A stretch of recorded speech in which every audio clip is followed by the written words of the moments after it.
Hi, everyone. My name is Tim Lilienthal. I'm part of the Vibrancy community, and I'm here today with Jim Ritchie Dunham to talk about the work that he has done with the Orton Family Foundation in Vermont. Jim, thanks for taking the time to talk. Pleasure. Yeah, so maybe you could start off by just sharing a little bit about the project itself and the basic backdrop for it. Great. So what I remember is we had met some folks from the foundation and work that we were doing in Vermont around renewable energy. So folks can look up our Vermont EAN work, Energy Action Network. And they were part of that. And in part of that, they were interested in systems thinking, and they were doing some work with the systems thinking and asked if we could come talk with them more about how we were using it and ways of thinking about it. And so this was in the spring, summer 2009. And we basically saw what they were able to do and how they were using the systems thinking, systems mapping, and how to adjust it to be more useful for the kind of work that they were doing.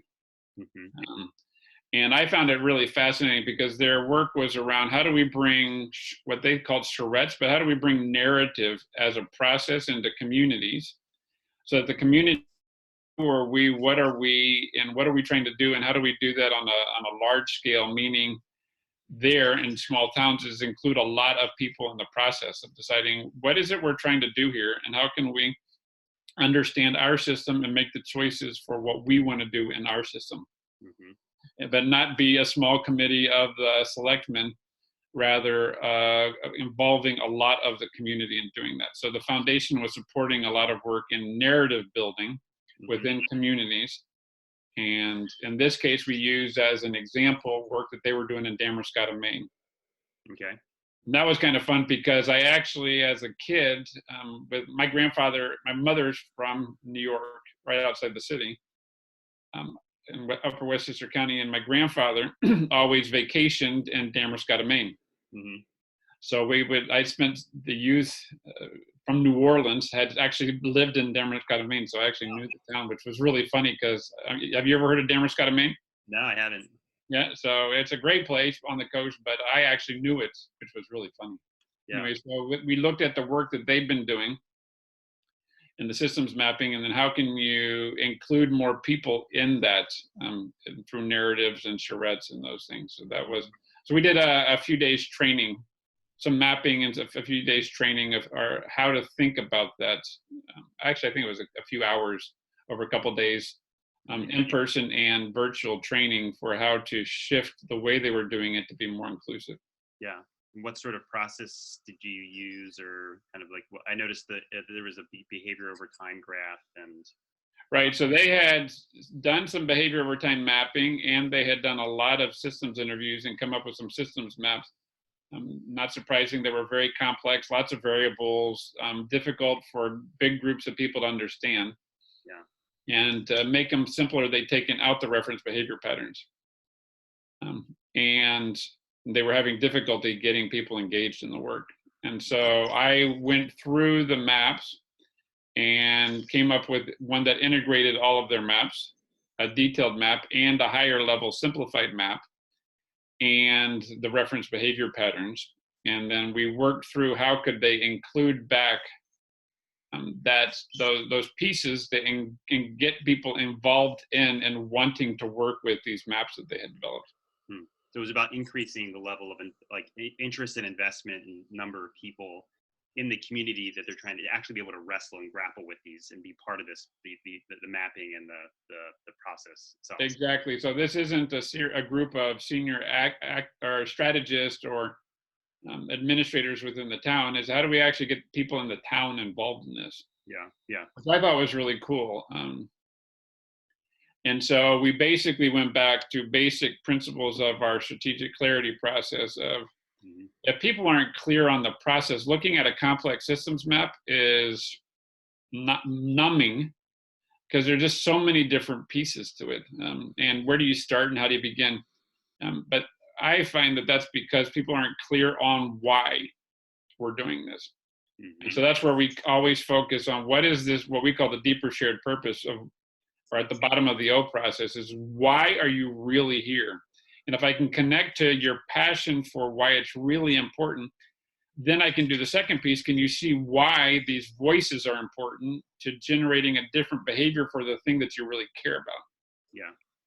And if I can get you there, and those can be done very quickly, I mean, minutes to get there through asking questions. Mm-hmm. What is it you really care about? Oh, good. Well, then to do that, what voices do we need? Oh, well, we need these. He said, look, I got a narrative that includes their perspective that they validated. Like, oh, wow. So this isn't some complicated spaghetti map. This is captured narratives of the realities that are generating the problem we have. Mm-hmm. Well, I really need to understand this. Yeah. And I need to do that with you standing next to you. Mm-hmm. And so our training was around how to do that. And we did it, I think, in 3 or 4 hours online and with a couple of people in person to sort of how to think that way. And then I gave them examples of how to adjust what they had done. So I wasn't saying, go do this next. I gave them an example of a map that integrated their maps and a higher level map, and then showed them how to use the systems or the reference behavior patterns to tell a different narrative. Mm-hmm. And then work through some of the questions and struggles that they would have in doing that. Yeah. It was bringing back that whole idea from vibrancy and the economics and the strategic clarity is they were struggling because they were trying to get people to be excited about a very complex map. Mm-hmm. Versus trying to get people interested in the question that actually motivates them and why they need to listen to each other. Yeah. And then the map. And then using the systems map as a narrative holder. Yes. Yes. So you help them actually make this shift from being focused on this complex map and trying to get people in the community to understand, like wrap their head, to then focusing more on people in the community, what their deep desire was, why, and then seeing this as a tool for narrative for them to make sense out of, well, what's getting in the way and what can we do about it? Exactly. So I did something that looking back at the maps, doing something that we've done in many, like the Guatemala case that we published, is to start putting section holders over the maps, or just, we call also the strategic or the systemic view of the organizational map. Mm-hmm. But is to start showing this stakeholder thinks this way, to show the pieces so that you can segment it and go and look at this voice and then this voice and then this voice, and you can see how they influence each other. Mm-hmm. And then most of our work, if people can do that, then that connects to, this is why I care. These are the voices that are necessary. This is what they've said their perspective looks like, and this is how they relate to generate the dynamic that I wanted. Mm-hmm. You can get people all over that within hours. Mm-hmm. Mm-hmm. And that gets them into a completely different dialogue than they've ever had. Yeah. So the work there was we didn't do that work. It was supporting a group that was identifying as systems thinkers. Yeah. And had done a systems map that was very complex, but nobody owned because they weren't clear on the purpose. Nobody owned because they didn't see the perspectives or why they needed to know the perspectives. Mm-hmm. Hmm.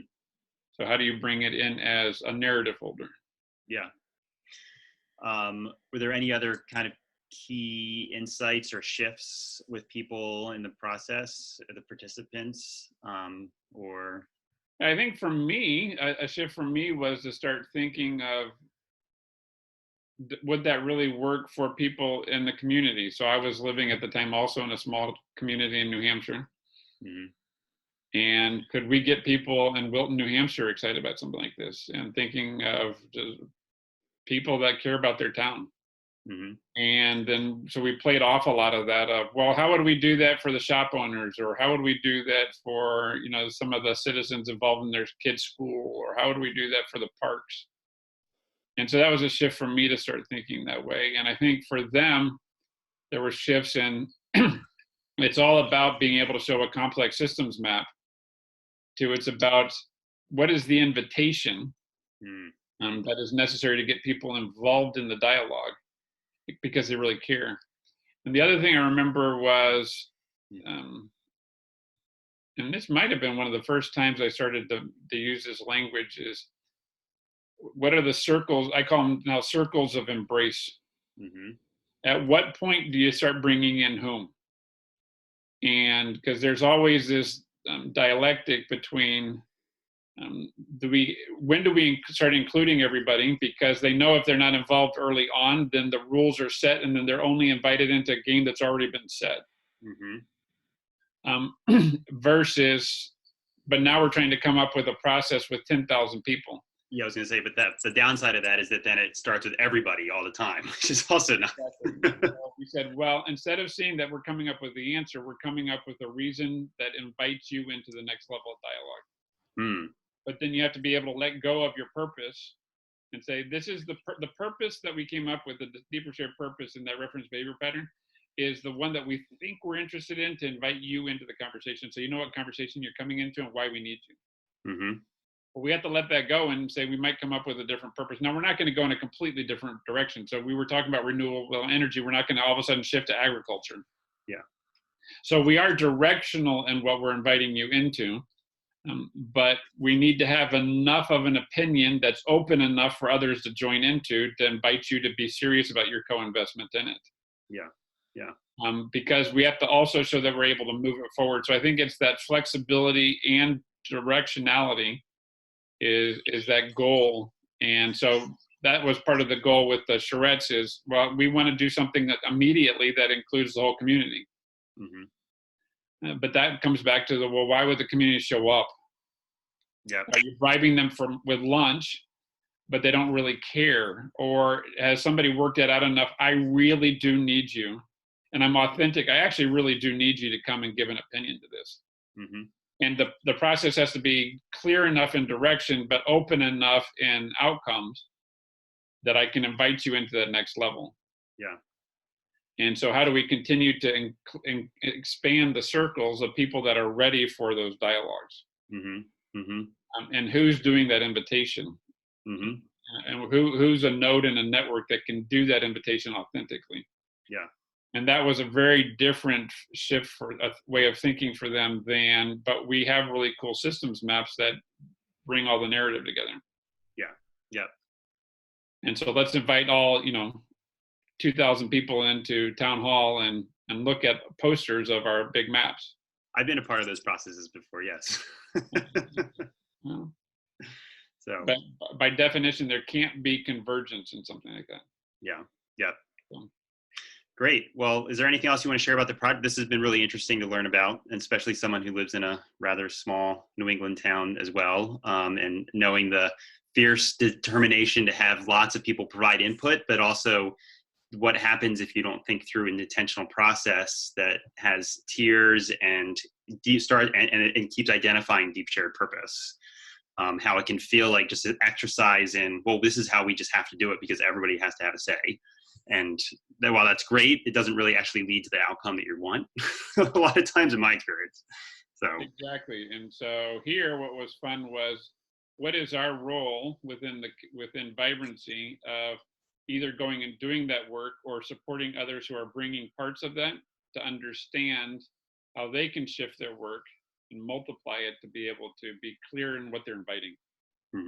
So again, they already had the systems mappers and they'd already done the interviews. They had the context. They were funding all of this, but it's how do we rethink it to align with a process that seems to be more effective?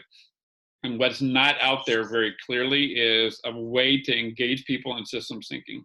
Yeah. That is, why do I really want to care about this versus it's kind of cool and the next thing. And so we can also provide guidance and because we understand our process well enough to be able to support others in taking up parts of it and what parts are missing and how can they do that. And again, it was in a few hours, and a couple of people were in the room with me and others were on teleconferencing. I mean, this was 9 years ago, so it was teleconferencing versus Zoom. Yeah. But those are other things that we can do to support folks in making shifts. Great. Well, thanks so much, Jim. Thanks for taking the time. It was great to talk to you. Likewise. Thank you.